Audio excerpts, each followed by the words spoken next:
serbisong kaalaman, kalusugan at kabuhayan. Yan ang kailangan ng ating mamamayan. Arlene de Guzman po, boses ng kababaihan, tinig ng kabataan. Si Arlene ang kakampi ng mata at karamay ng lahat. Si Arlene de Guzman ang inyong gabay at kasama sa buhay.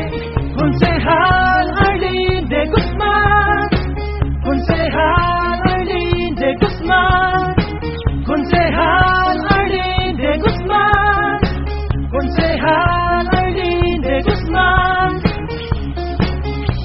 Arlene de Guzman para konsehal ng ikatlong distrito ng Quezon City.